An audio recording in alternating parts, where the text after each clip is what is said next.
Good afternoon. My name is Trisha Pione, and I'm the project director for New England's Hidden Histories here at the Congregational Library and Archives. Welcome to today's virtual program, Stripped and Script, Loyalist Women Writers of the American Revolution, with Dr. Kacy Dowd Tillman. To begin, I want to acknowledge that the Congregational Library and Archives resides in what is now known as Boston, which is in the place of the Blue Hills, the homeland of the Massachusetts people, whose relationships and connections with the land continued to this day and into the future. For those of us joining us for the first time, the Congregational Library and Archives is an independent research library. Established in 1853, the CLA's mission is to foster a deeper understanding of the spiritual, intellectual, and cultural and civic dimensions of the congregational story and its ongoing relevance in the 21st century. We do this through free access to our research library of 225,000 books, pamphlets, periodicals, and manuscripts, and our digital archive with more than 100,000 images, mostly drawn from our New England's Hidden Histories project. Throughout the year, we also offer educational programs and research fellowships for students, scholars, churches, and anyone interested in Congregationalism's influence on the American story. Please check our website, congregationallibrary.org, to learn more about what we do and for news about upcoming events. New England's Hidden Histories is a digital project of the Congregational Library that digitizes and provides access to early New England congregational church records. The project comprises an online collection of manuscript congregational records from approximately 1620 to 1850, including letters, sermons, diaries, relations of faith, disciplinary cases, account books, as well as lists of baptisms, marriages, memberships, and deaths. New England's Hidden Histories works in partnership with libraries, archives, and churches to digitize these records, and so far there are over 110,000 pages of material that have been digitized, and over 20,000 pages of transcribed records, all available on our website. So please allow me to introduce today's speaker. Dr. Kacy Dowd Tillman is Director of Honors and Professor of English and Writing at the University of Tampa. She writes about Revolutionary era letters and diaries and 18th century sentimental fiction. Her manuscript Stripped and Script, Loyalist Women Writers of the American Revolution, was published by the University of Massachusetts Press in August of 2019. Her new work concerns Black loyalist rhetoric, fake news, and illness in early American sentimental fiction, and the American Revolution in the popular imagination. Thank you for joining us today, Professor Tillman. All right, so thank you very much to Trisha and Kyle for inviting me to be here today, and thanks to all of you who decided to come. So it's always an honor when someone besides my editor shows any kind of interest in my project that I worked on for about 10 years. I think the only one more excited than I was about my book finally coming out was my four-legged friend, Harley Quinn, who upon its arrival in the mail, ate it. So at least Harley thought that it was food for thought. I write about loyalists. What does that even mean? Scholars usually define loyalists as people who could vote, fight, or legislate. There's this assumption that we can't talk about loyalist women because those two words, loyalist and women, aren't compatible under our current working definitions. So if loyalism is defined by voting, fighting, and legislating, and historically that's how it has been defined, then loyalist women, by that definition, cannot exist. But of course, loyalist women existed. We just have to know how to talk about them when we find them.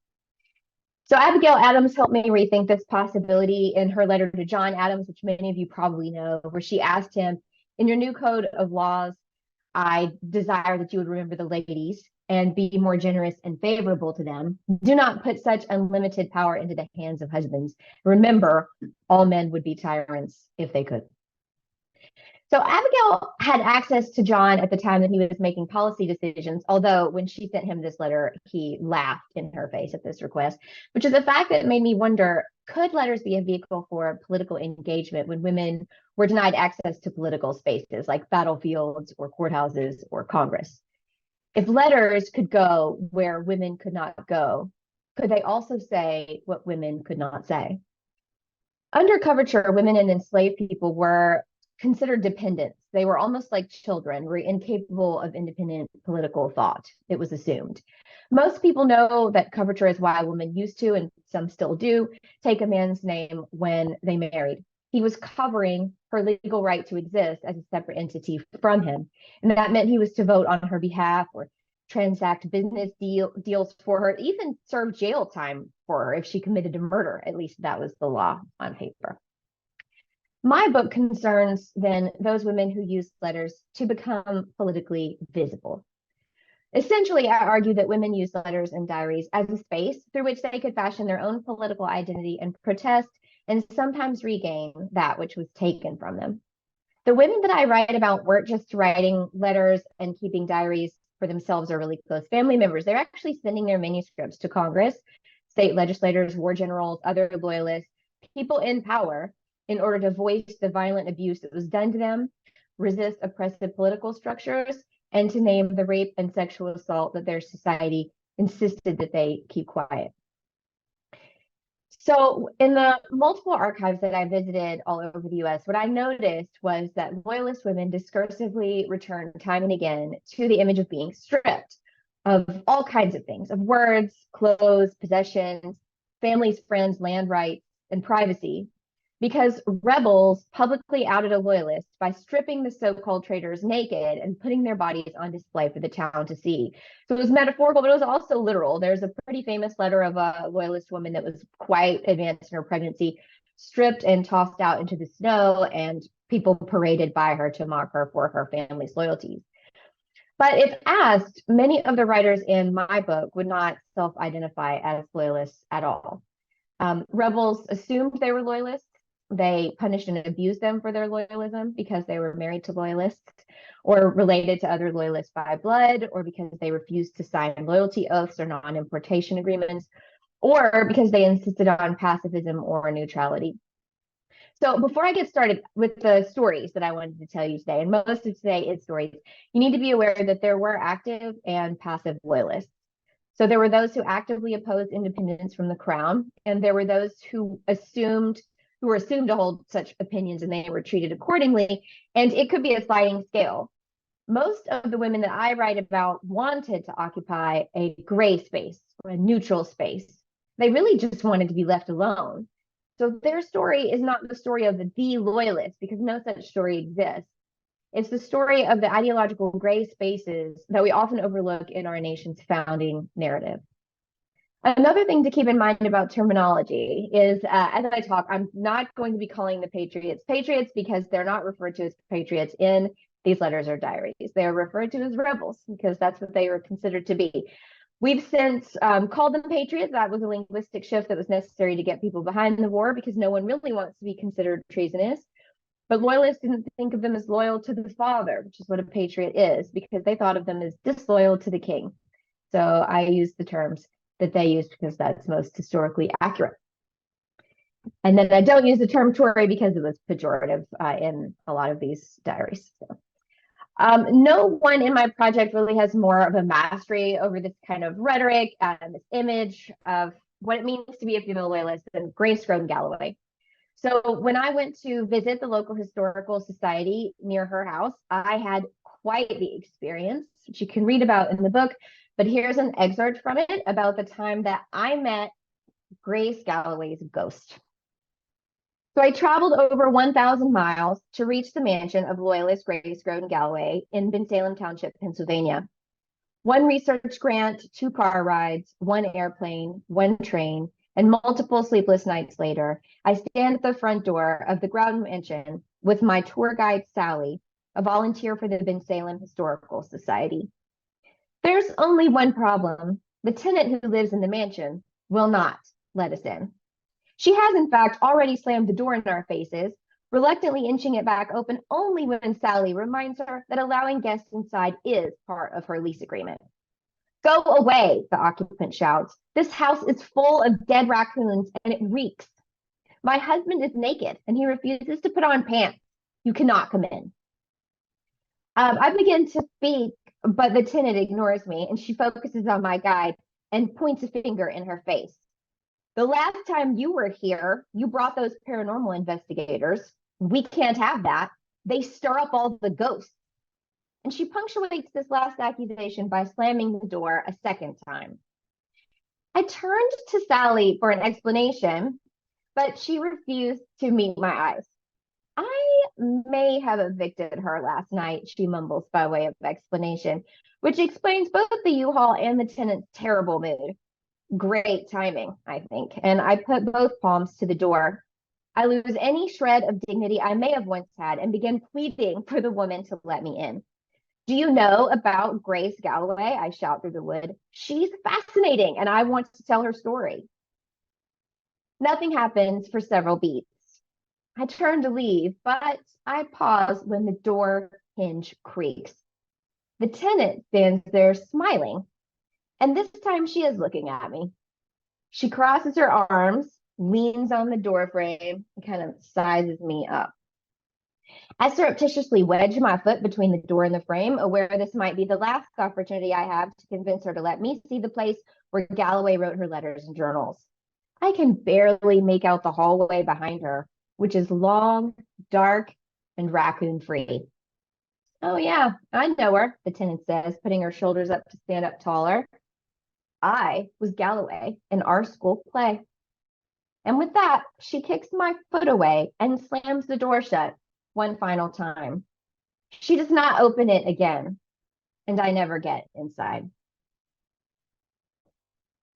So I'm going to tell you a little bit why I think these people might be related. All right, so Galloway was a wealthy woman from Bensalem Township, as I said, Pennsylvania. She had the misfortune of being married to Joseph Galloway.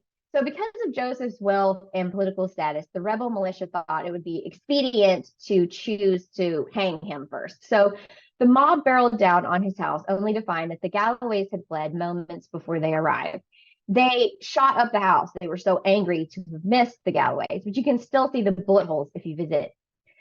Joseph took his daughter Betsy with him to England, where they would be safe, but he left his wife Grace to guard their considerable estate, which was over 10,000 acres. We might think that's kind of strange that he would leave his wife to guard their estate, but he assumed that the confiscation committee would leave her alone because she was apolitical. And she assumed he was right, but for a completely different reason. She'd inherited this property from her father, who'd recently died, and she forced Joseph to sign an antenuptial agreement that kept her name on the property. The only problem was that Joseph never did it. He changed all of that very expensive property into his name. So he betrayed her. And the punishment for loyalism was property confiscation. So that's bad. To add insult to injury, the confiscation committee quickly realized that Joseph would never be coming back home. So to get to him, they stripped Grace. Galloway kept a journal for her family that insisted that in the beginning she refused to give in to the rebels. She remained staunchly loyal, if not to the loyalist cause, then at least to her family. When the confiscation committee came to her house to take it from her, they found that she had boarded all of the windows shut and she had locked all of the doors. When they pried the door open, they were shocked to find Galloway standing in the dark. And I always imagine her here gripping the sides of the doorway, sort of bracing herself against forced removal. Here's how she framed that scene. She said, "I said, pray take notice. I do not leave my house of my own according or by my own inclination, but by force, and nothing but force should have made me give up possession." The confiscation committee said, "Sure, you can have your house back, but you publicly have to declare your loyalty to the rebels." Grace is a rich woman who is forced with homelessness, so she considers it definitely for a second, at least. But ultimately, she decides, "I would turn rebel rather than hold such a wretch to be my king. There's no justice in the English court more than the Americans. I hate the king and all his court, and I renounce the nations." She said, "I don't like any of these." What Galloway was doing with her journal was creating her own political identity apart from Joseph's, and that is the disaffected. So she's using her journal to cut ties with both the British Empire and the Americans, opting in the end to abandon her family's loyalties. Galloway goes on to start a letter writing campaign where she used her letters to symbolically divorce her husband and cut ties with his loyalism and gain access to lawmakers who had the right to restore her house to her. But she didn't have an easy time of that goal, partly because people didn't like her. And part of the reason they didn't like her is she stood up at parties and she gave speeches like this. She said, I got my spirits at command and laughed at the whole Whig party. And I told them I was the happiest woman in town. For I had been stripped and turned out of doors, yet I was still the same. I am Joseph Galloway's wife and Lawrence Growden's daughter, and I shall be Grace Growden Galloway to the last. I just love her sass. So what's remarkable about this is that she maps out her three identities: two as a covered woman, a femme cavere, covered by her husband and father, and one where she names herself her own woman, stripped and turned out of doors, but with her spirit intact.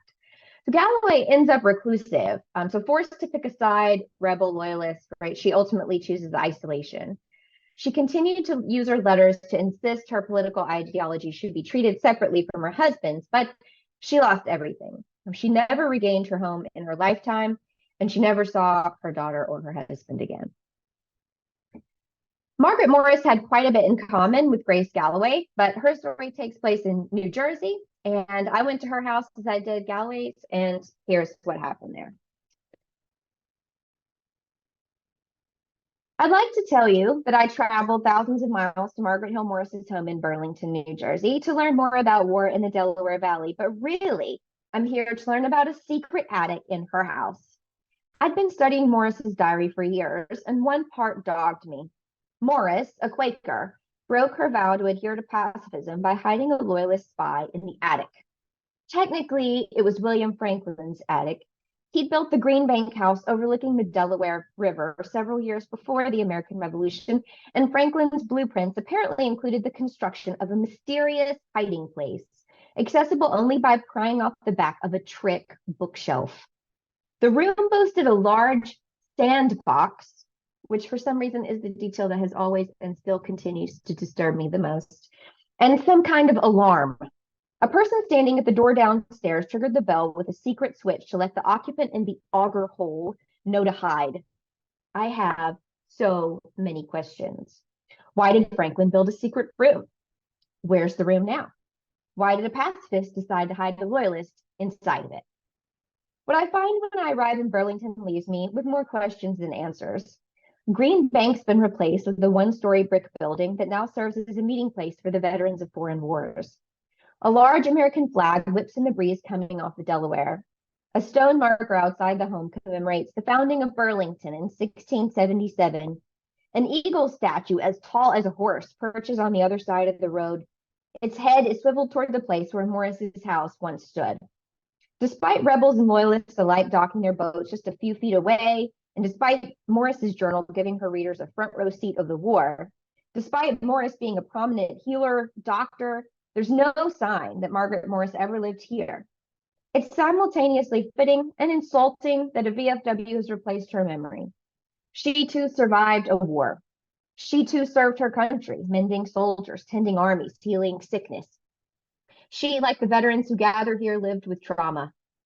Morris would neither recognize this flag nor like it. If she were alive today, she'd be a 21st century Rip Van Winkle who'd awaken to find all the signs in town swapped from pro-crown to pro-colonies. The VFW hall is locked as tightly as Galloway's house and twice as dark. As I was at Trevose, I am once again denied entry.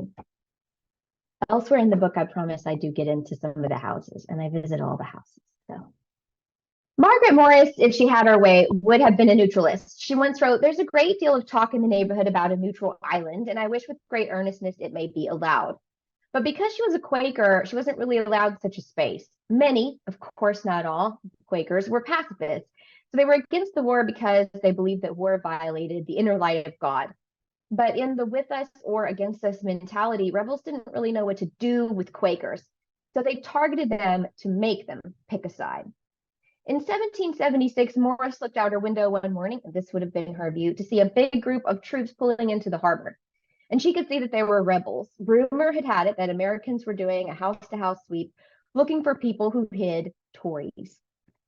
So Morris's teenage sons were caught up in the excitement, and they picked up a spyglass to get a better view of the soldiers.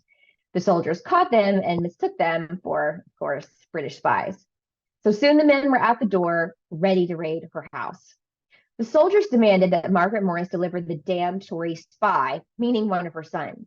Now, neither John nor Richard were spies, at least not that we know of, but their mother was hiding one, a poet and an Anglican minister named Jonathan Odell. Odell wrote a series of poems satirizing Congress, and he was in hot water for it. He'd been hopping house to house ever since, trying to evade arrest. And when the soldiers came to Morris's home, he was hiding in that attic, in that secret room, behind that trick bookshelf. Morris says that when she went to open the door for the Tory hunters, she writes, I kept locking and unlocking the door so I might have time to get my ruffled face a little composed and think of a plan. I then rang the bell violently, the signal agreed upon if they came to search, and she bought time by stalling with the inquisitors. She opened the door and she says, I put on a very simple look, meaning she pretended to be stupid, and she cried out, bless me, I hope you are not Hessians. Say, good men, are you Hessians? And the men replied, do we look like Hessians? To which Morris replied, indeed, I don't know, but they are men and you are men.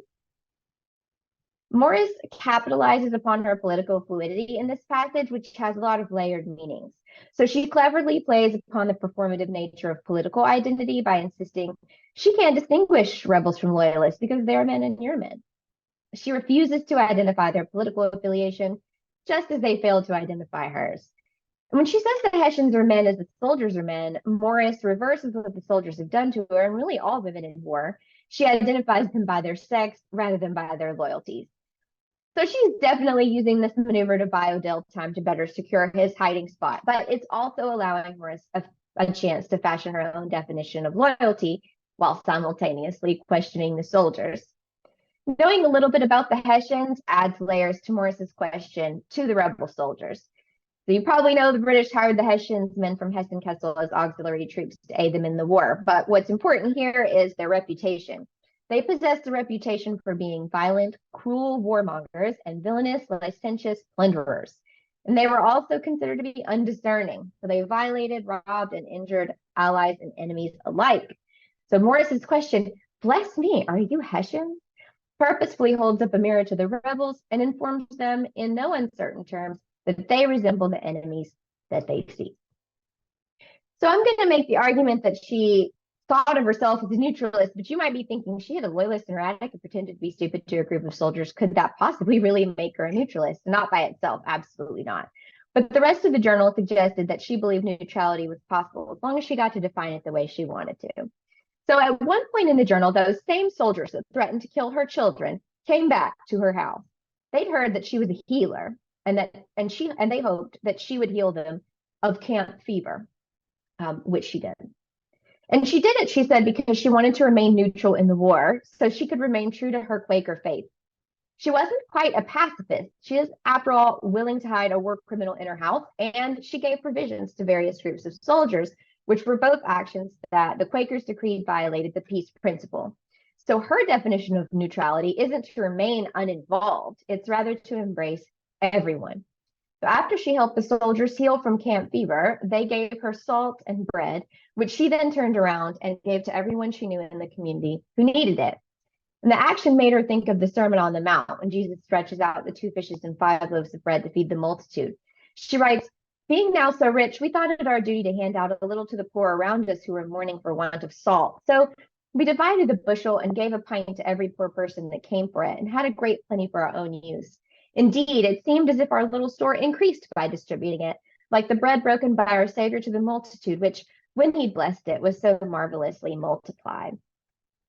For Morris, her letter journal, which was written back and forth to her sister and friends, was the space where she could reframe what the rebels thought of as treason into a faith-inspired neutral zone, one where she was a Christian first and foremost, linked to what she called citizens of Zion by their common humanity. Quick recap then. Galloway is stripped of her property and family and used her letters to voice her disaffection and request the return of her house. Morris tries to make her letter journal a neutral island where she gets to be a Quaker first and foremost. That brings me to Anna Rawle. Anna Rawle used her letters to protest being stripped of her parents, who were exiled in New York after caught being spies, and her security. Rawle's father was the British mayor of Philadelphia at the outset of the war, and he and his wife were run out of town. when it was discovered they were involved in the spying conducted through letters. When Cornwallis surrendered to George Washington after the Battle of Yorktown in 1781, crowds across America surged into the streets to both celebrate with neighbors and to punish those who refused to join them in their revelry. Anna Rawle had seen such celebrations before, and she dreaded them. She lived with her grandmother at the time, and they all lacked the protection of their larger family and her siblings. So Rawle knew that if you supported the revolution, you lit a candle in the window to signal what side you were on. The light indicated your loyalties. Lit windows were passed by. Dark windows were smashed. The home's occupants punished. And that night in 1781, Anna Rawle's windows were dark. Rawle told her mother that to punish her dissent, a mob broke the shutters and the glass of the windows and were coming in, though none but forlorn women lived inside. Rawle emphasized that even though the people threatened her, she never lit that candle. And instead, she said, we huddled in fear and trembling till finding them grow more loud and violent, not knowing what to do, we ran into the yard. So she, her servants, and her family, she said, had not been there many minutes before we were drove back by the sight of two men climbing the fence. So for a moment, Rawle and her family believed the crowd was coming in the front of the house, but also coming in the back over the fence. But just then, the light illuminates the face of two neighbors who helped beat back the crowds. Just as the crowd began to wreak havoc, smashing windows, tearing doors off of hinges, the neighbors lit the wick. The crowd, seeing the dark window ablaze, drew up short and stopped. And the rioters then gave three huzzahs and moved on to the next dark house. Rawle writes that she and friends nailed boards up at the broken panels because it would not have been safe to have gone to bed. Men, she recounts, broke into the neighbors' houses to find all of the sons were out, and so they acted as they pleased, which is a phrase that implies but is deliberately unspecific about sexual violence. In short, she writes, it was the most alarming scene I could ever remember. By stripping her house of its windows, the crowd stripped her of security. The gaping holes meant anyone could and would breach the barriers of the house or the bodies in it. Rawle's portrait of the Sons of Liberty as violent rapists who targeted women challenges the rhetoric popular at the time and frankly popular today, which said that the patriots were waging the war in the name of virtue and freedom and liberty. Patriots said that if they won the war, women would be safer, the whole country would be less corrupt. So when Rawle zooms in on these men's virtues, she is making a political statement. Where did it go? Where did the statement go? She sends these letters to her parents in New York, who then share the letters with other loyalists in the city, and that publicizes her political critique. A well-ordered society was predicated on the control of emotions and the rule of reason, according to revolutionary rhetoric. Rawle is suggesting that this society was unable to control itself, and thus she's saying the Republic is doomed before it began. Rawle eventually ends up being a spy for the Loyalists. She used letters to deliver information to her father in New York, and the family adopted a code about troop movement and supplies. But Rawle was known for having the worst code that any of us could decode. In fact, one of her cousins wrote her and said, I don't want to write you letters anymore because your SS's, your Samuel Shoemakers, your code is known throughout all Jersey. You're going to get me in trouble. Bizarrely, she's one of the only women in the book to regain her property after the war, despite that both she and her mother were caught delivering spy letters across enemy lines. But to hear how she did that, you should read the book. And the last loyalist I'll feature today is Sarah Logan Fisher, though she's not the last in my book for sure. So Fisher was also a Quaker like Rawle, and soldiers targeted her as a loyalist because she refused to allow them to stay in her home, and she refused to grant them provisions because she said doing so would violate her pacifism. Fisher was caught up in something called the Spanktown controversy. Congress published a spy letter in 1777 written by Quakers from the Spanktown yearly meeting and used it as an excuse to round up 30 people and interrogate them, citing them as a security threat. The Spanktown yearly meeting, however, did not exist. It was fake news. Congress fabricated the hoax to justify arresting the most powerful men from the most prominent Quaker families in the Philadelphia area in part because they'd refused to accept continental currency and also because they were notoriously disaffected. The missive allegedly broached intelligence about George Washington's army. After the letter's release, Rebel General John Sullivan issued a statement saying that Quakers were inclined to communicate intelligence to the enemy, and the rebels labeled the Friends the most dangerous enemies America knows, hiding behind that hypocritical cloak of religion. He then rounded up 22 Quakers and exiled them to prison in Virginia, miles away, without trial. Whomever wrote the Spanktown letter did not account for the Quaker wives. So while waiting on their families to return, these women suffered physically and spiritually as proxies for their imprisoned spouses and fellow Quakers, but they refused to suffer silently. They wrote letter journals in response to the Spanktown missive to launch an epistolary campaign all their own. They wrote and published a series of letters that challenged the viability of the fledgling American government, and they demanded the right to religious pacifism. When Fisher's husband was arrested, she wrote in her letter journal, which she later sent to the Quaker exiles, "This evening a paper came out from the Committee of Safety unlike anything I ever before heard of, except the Spanish Inquisition, declaring that every person who refused continental money should be banished from the state, a most extraordinary instance of arbitrary power and of the liberty we shall enjoy should their government ever be established, a tyrannical government it will prove from weak and wicked men." Fisher then writes a series of letters that paints the rebels also as rapists, thereby questioning the legitimacy of their campaign. She returns often to the rebels' virtue, much like Anna Rawle did in her letters about the sons who acted as they pleased. Congress issued a decree that said rebels in Pennsylvania should target the Quaker exiles' houses to get them to confess to a plot and make them suffer for their treason. They wanted to force them to grant food and supplies to house the soldiers while they were on campaign, and Fisher was one of the first on the list. And when a group of men came to her door demanding blankets from her home, she temporarily blocked their entry by emphasizing her status as a covered woman. She told the men, "You have robbed me of what was far dearer than any property I had in the world, my husband, and that I could by no means encourage war of any kind." The soldiers pushed past her anyway and made two demands. First, they said, "We want you to give us access to everything upstairs. And second, we want you to give us some person to help us search those rooms." This is the 18th century, right? So women are not supposed to be alone with people with whom they are not married, especially not upstairs in their bedroom. So Fisher interpreted this latter request to mean she was either being asked to sacrifice herself or one of her female servants, and she refused to do either one. So the men then decided neither to harm nor to rob her, and when faced with her resolve, they turned around and left the family unmolested. Though there was a carpet on every floor, Fisher writes, and a blanket on every bed, they came down and in a complicit manner told me they'd had the pleasure of viewing my rooms, but saw nothing that suited them. This I looked upon as a singular favor and an encouragement to trust still further in that hand that hitherto mercifully supported me. My research suggests that this would have been a very unusual situation if it happened the way that she says. Women who refused requisitions were often beaten and frequently raped, but Fisher escapes unmolested. The framing to me is what's most interesting about this letter. When Fisher gets to write her story, she frames it as a testament to her pacifism. She stays true to her faith, and she's rewarded by being able to rewrite herself as a pacifist instead of a loyalist who's the most dangerous enemy anyone knows. Fisher and the other exiles take their letters to George Washington, and they plead their case. He was moved by what they said, and he freed the prisoners.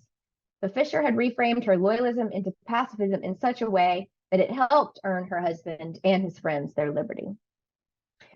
So I've alluded some of the material analysis that's in my book, but I did want to show you a page from one of Fisher's diaries. The letters and diaries are often expressive in ways beyond words, which is why it's so important for researchers to go to archives if they're able. So Fisher wrote every day as part of her spiritual practice to stay morally accountable and close to God, and she does it too until one day when she loses her baby Billy. He dies about 3/4 of the way down the page on the screen there, and she writes, "What can I say, but I'm greatly supported through this severe trial. Endeavored to keep my mind quiet, but alas, almost in vain." She then returns to her diary every day to write, but she's unable to find words. And what she does instead is she marks a dark black line every single day until she can write again, speaking her grief without saying a word. So she holds presence right there on the page, which is some of the power of these letters and diaries. I also allied discussing Elizabeth Graham Ferguson and Deborah Norris Logan. Those women are also super interesting. Ferguson was accused of being a loyalist spy twice and convinced the world and all historians thereafter that she was a patriot. Just how she did so is fascinating. And Logan revised other people's loyalism into patriotism in her history books after it became unpopular to affiliate with the Loyalists in 1815, as people started to write histories of the American Revolution. She's written here a 19th century manicule, my absolute favorite archive find. It's a hand with a little ruffled sleeve, the equivalent of a 19th century highlighter, and she writes it in the margins of her diary, which she used to write her own history of the war. The diary was so public that she actually points to important parts of it for us, which speaks to just how clearly these writers assumed that you and I, or at least someone besides themselves, would be reading these texts today. So as I conclude, I'd like to reflect, like, who really cares about any of this, right? They lost. So studying the spaces that Revolutionary era letters and journals created allows people to resist propagating a homogenous narrative of the American Revolution that privileges only the victors. Their stories suggest a number of possibilities for the ways in which early Americans interpreted patriotism, loyalty, treason, citizenship, nationalism, and rebellion. And it allows us to insert women into narratives when they've so often been left out. The message to me is a hopeful one. These letters and diaries evince a determination to create a space for dissent, even when the state threatens to eradicate it, which is a testament to the marginalized who face the loss of their civil rights and yet persisted. Wonderful. Thank you so much, Kacy. So this was a very fascinating talk on the aspects of women's lives in the 18th century that we don't often get to hear as much about. So yeah, let's start there. Let's start with the sources. It was really great to see that archival photo in that last slide on and sorry, which It's that's Logan. Yeah, Logan, okay. Logan's is the coolest in terms of a visual document, because she not only has the manual, but she also has footnotes in her diary, which was not a diary. She contains basically the history of Philadelphia in her attic. And so people would come to her house and use her attic as an archive and would write their own historical documents by going to her home. So her diary is really great. She also would mark out stuff that would later be considered embarrassing, like if she would critique a patriot and then that fell out of fashion, she would mark it out, and then she would sometimes footnote what she marked out. She wouldn't tell you what she marked out, but she would say, I've changed my mind about the following, and I've been told that it's not good to keep this in print because other people are going to read it. So yeah, my favorite archival find for sure. That's amazing. Yeah, and I obviously also love manicules. But this idea of kind of editing and re-editing one's diaries or letters, we know that people are doing that. You talked a bit about sort of what they're imagining their audience is for these. I wonder if you could talk a little bit more about who these women thought they were writing to. Obviously, when they're writing a letter to someone, we've kind of lost that a bit now, or may not be as familiar to us now. But that idea of, even if you're writing a letter to your husband, there's a possibility that other people are reading it because of how you're delivering it, right? Or sending it. Yeah, so in the book, this was really hard to explain, especially it's really hard to teach to my students this concept of publicity and privacy in the 18th century, because I asked them, like, what would you do if I took your cell phone and read your text messages out loud? And all of them are completely horrified and turn themselves inside out. And I try to explain to them, like, the privacy did not exist in the same way then as it did today. There are certain letters that are personal, but there is always the possibility that a letter, even if you didn't write it to a group of people, is going to be intercepted and read aloud, particularly if you're politically connected. So John Adams has a pretty famous situation where he called all of his coworkers like vain, capricious fidgets, and that gets like published in the newspaper. And then thereafter, he has to write sort of in code and ask Abigail to write in code because he's afraid that they're going to be intercepted again. So that when they're writing, even though it's just for each other, they're always writing with a secondary public audience in mind, especially during war. The other thing to keep in mind is that, and you already know this, my audience already knows this, there's no Netflix, right? So what they were doing is they would get their diaries, they would send each other their diary, they would send each other their letters, and they would read them out loud performatively And sometimes the weird like periods and capitalizations and things like that are meant to be part of the performance. Sometimes it's just because we don't have standardization until the invention of the dictionary. But yeah, everybody knew that when they wrote something, it was going to be read out loud to the family and friends. It was so pervasive that I came across one letter where they had to write at the top in what today we would call bolds, like they went over it time and again, do not read aloud. And then they include like a fake letter that when they're opening it, they can read the fake letter out loud and be like, oh, Sally says, the garden is growing well or whatever. But then the real letter, which was full of juicy gossip or something, was behind it. So the that's the long answer to your question. The short answer to your question is they thought they were writing to their family. They knew that their family might share it with their friends. And then kind of a tertiary audience would be if your letter was intercepted, and then it might go into Congress or it might be published in the papers, which could be, horrible for you if you were a loyalist. So Thank you. I've got some great questions in the Q&A, so I'm going to ask you some of these now. First one, how does class shape women's ability to exist in the gray area that they sought? Was it easier or more difficult if they came from wealth? I think that question needs an entire book. But so it definitely does shape it. So the loyalist women who were the most visible were the ones who had the most to lose. I think when I first started this, I assumed that people were just sort of blanketly targeting anyone who was public about their loyalty. Oh, it was way more practical than that. Like they needed to finance the war. So to do that, they needed to take from the richest loyalists so that they could live in their houses, sell off their property, sell off the materials inside, and finance the war. So in some ways, being rich made you potentially more visible because you had more to be taken. And then, whether or not you signed a loyalty agreement then mattered. But on the other hand, like Margaret Morris was poor when she's writing the story. If you remember, Margaret Morris is the one with the attic and the "Bless Me, Are You Hessians." She is slightly invisible because she is a widow. So she doesn't have a lot of money. She doesn't have anyone to whom she's tied. And so as a result, people aren't watching her all the time, which I think is why she thought she could risk hiding Odell in the attic. But it's also more difficult because she had very little. She has this weird section that doesn't relate to this, so I couldn't put it in this presentation, about like rats falling through the ceiling. Like her house was so decrepit and she couldn't keep it up that it was literally rats were falling from the ceiling like rain, which was disgusting. And that made life really hard. So you could fly under the radar, yes, but if you're poor, you also, in a time of war, were doubly strapped, right? Because you didn't have other forms of income when so many things were restricted. So thanks for that question. Great. Another question here. This is a good one on memory. How has the memory of women loyalists shaped the sources we have to recover their experience? Do published sources or historic house museums, for example, obscure or edit their experience? I don't want to call anybody out, so no particular answers to that question. That's a great question.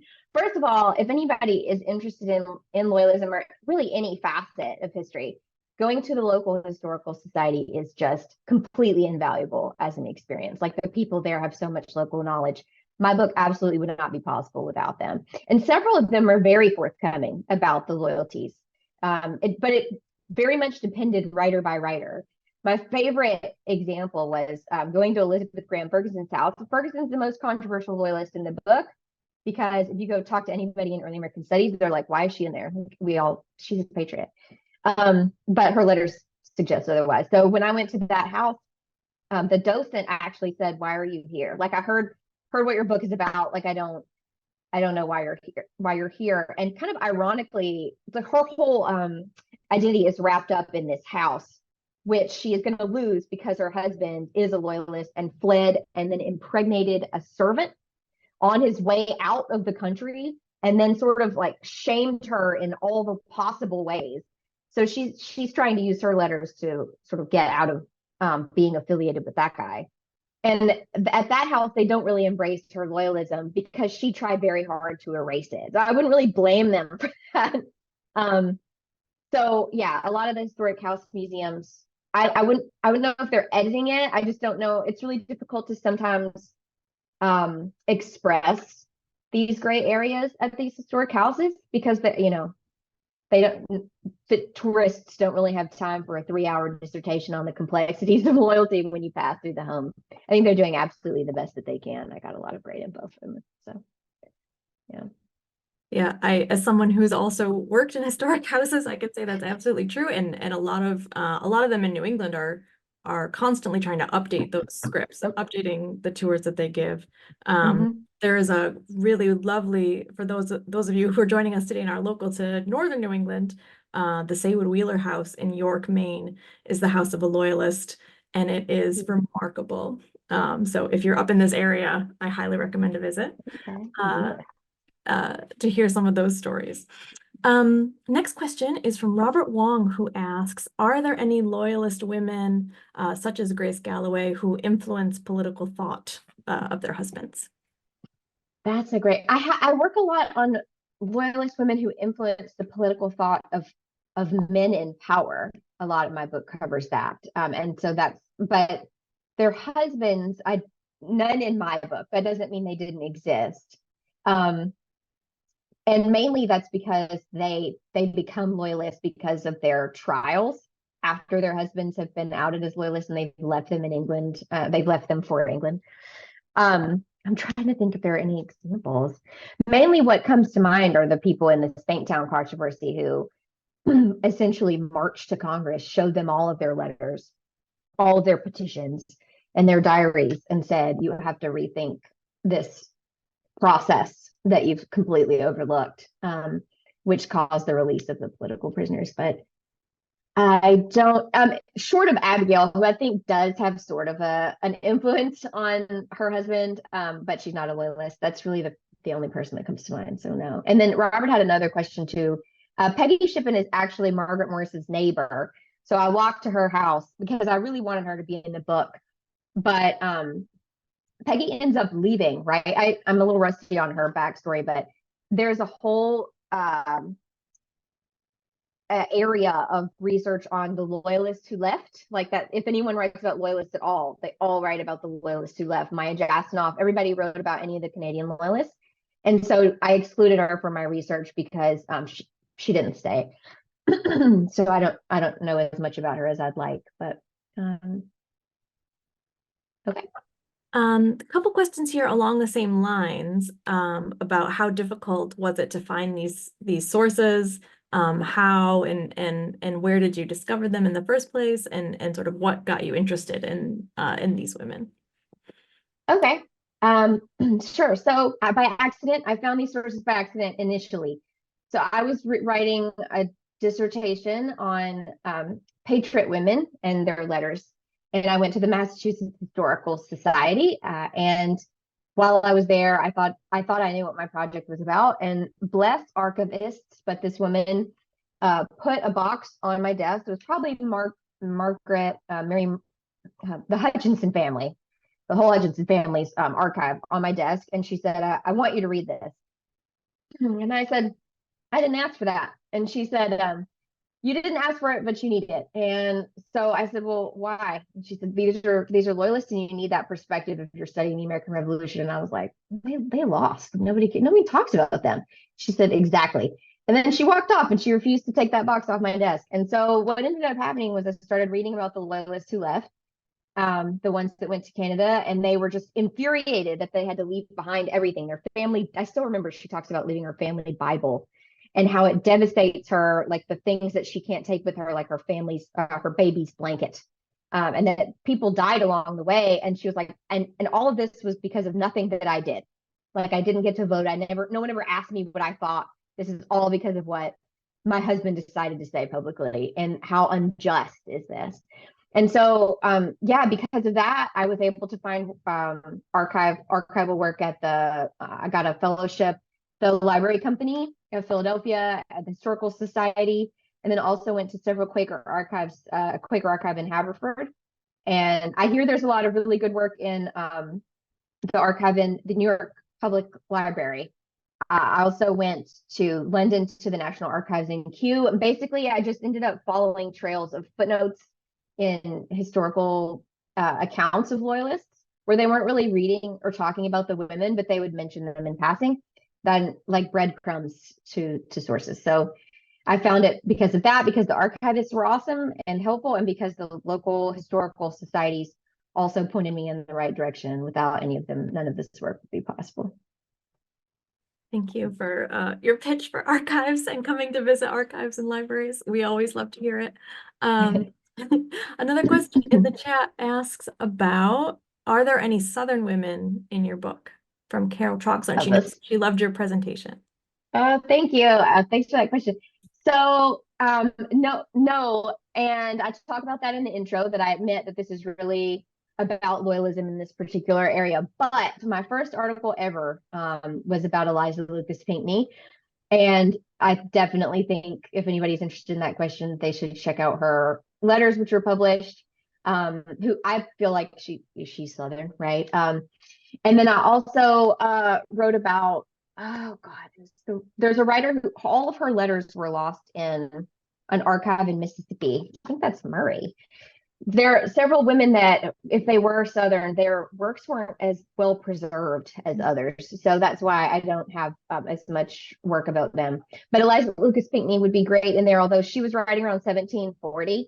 And then when the war came around, she sort of goes silent, and her family ends up being loyalist politicians. And then my friend Rebecca Brandon writes about loyalists in the South, particularly in the Carolinas. So if that's of interest to anybody here, you should definitely check out her work. I also just want to tell you that we've had a comment from someone who works at MHS, just in the Q&A. Thank you, Lauren. Please tell all your colleagues that I greatly appreciate how they made my book come into being through like sheer force of will. That's great. So we're sort of running out of time a little bit here, and if we could take one or two more questions. If anyone has any other burning ones, pop them into the Q&A, please, if you can. But meanwhile, I wanted to ask you, because your new work sounds really interesting too. Can you tell us about what you're working on, your research now that you're working on? Oh yeah, thank you. Well, I just published an article on Black loyalism. And an article on information and disease in early American novels in early American studies and American literature. And those are coming out within the year. And then in 2026 is the one on Black loyalists. It's going to be for the 250th for the American Revolution. And my current research is not anything related to loyalist writers. My subspecialty is sentimental fiction. So essentially 18th century romance novels. And I'm really interested in book talk, which is the subculture in TikTok that is making reading popular amongst people from 19 to 28 in a way that people had assumed it had sort of fallen out of favor. So my new research is about, it's called The Evolution of Smut to Spice, and it's about how young readers are making erotic fiction publicly palatable and reading more than ever, and how they're using TikTok to do so. So yeah, hopefully Congress doesn't shut down TikTok before I'm able to conduct that research. That's fascinating, and sounds like we'll all be interested to see that when it comes out. And good luck with that research. Thank you. Thank you. Completely different source base for you. Completely. Yes, it was Murray. Irene answered. I knew it was Judith Sargent Murray, and I just didn't trust myself because my PhD was from the University of Mississippi. So I kept thinking I could find her work, which is where it ended up. So she's the other one I was considering, maybe possibly a Southerner, but she would never have identified as a Southerner in her life. So she would count, but she wouldn't count herself as a Southern loyalist. Anyway. So in the chat, there's someone in the chat. Judith Sargent Murray from Gloucester. Yeah, it was Murray from Gloucester, and then ended up in Mississippi. But when she ended up in Mississippi, she really stopped writing, and then all of her letters were damaged in mold. So anything she would have thought is really difficult to recover. A lot of it was damaged by mold. Well, thank you very much for this fascinating conversation, and we look forward to seeing more of your work in the future. So thank you everyone for joining us today. Thank you to Dr. Tillman, and thank you to the Loyalist women who made this talk today possible with their really lovely stories that you brought to life so well. So thank you everyone, and we look forward to seeing you at the next talk in our Revolutionary Stories series.